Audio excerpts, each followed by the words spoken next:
Multinational companies அப்படிங்கிறது okay. ஆனா அவங்க எல்லாம் யாரு? XYZ இவங்களோட பேர் எங்கேயுமே யாருமே சொல்றாங்க இல்லையே. இவங்க தான் உண்மையான மான்ஸ்டர்ஸ். இவங்களுக்காகத்தான் இந்த கேமே.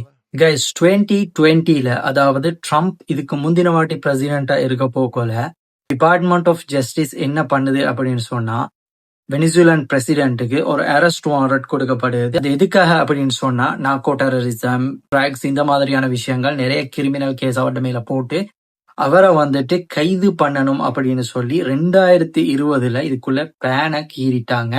2025ல அத கிட்ட நெருங்கிட்டாங்க. லேடிக்கு நோபல் பீஸ் பிரைஸ் கொடுத்தாங்க. அவங்க எல்லாருக்கும் ஞாபகம் இருக்கும். அவங்களோட பேரு வந்துட்டு மச்சாடோ அப்படிங்கிற ஒரு லேடி. அவங்க பாத்தீங்கன்னு சொன்னா வெனிசுலால ஒப்போசிஷன் லீடர், ரைட்? ஒரு நாட்டுல ரெஜிம் சேஞ்ச் ஏற்படுது அப்படின்னு சொன்ன கைஸ், நாட்டுக்கு வெளியில இருந்து யாரும் போய் தங்க குழப்பங்கள் உருவாக்குறது இல்ல கைஸ். இதெல்லாம் ஃபைனல் ஸ்டெப். ஃபர்ஸ்ட் ஸ்டெப் என்ன பண்ணும் அப்படின்னு சொன்னா அந்த நாட்டுக்குள்ளேயே உள்நாட்டு புரட்சிகள், உள்நாட்டுக்குள்ள ஒரு கருத்து இருக்கும், அங்க ஒரு அரசியல் இருக்கும், அதுல ஒரு புரட்சியை ஏற்படுத்தும்.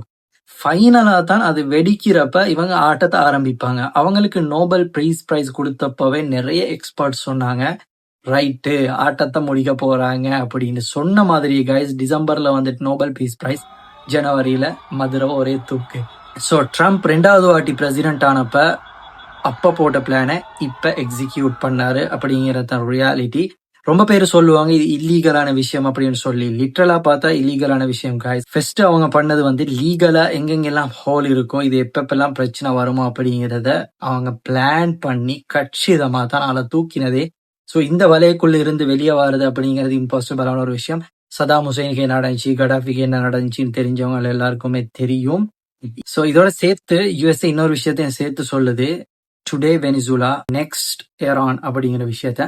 ஸோ கைஸ் அந்த கம்பெனிஸ் யாரு அப்படிங்கிற விஷயத்த பாத்தீங்கன்னு சொன்னா முதல் கம்பெனியோட name chevron corporation, right? So இதுல வந்துட்டு நான் சொல்ல போற 2 நேமும் வந்துட்டு கைஸ், இதுக்கு பிறகு சொல்ல போற கம்பெனிஸ்லயும் இந்த பேர் கண்டினியூஸா வரும், ரைட்?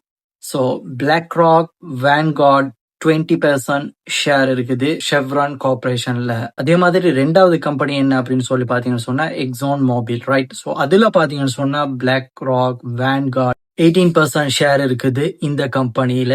ஜேபி மோகன்ஸும் இருக்காங்க, கிட்டத்தட்ட 4% ஷேர் இருக்கு.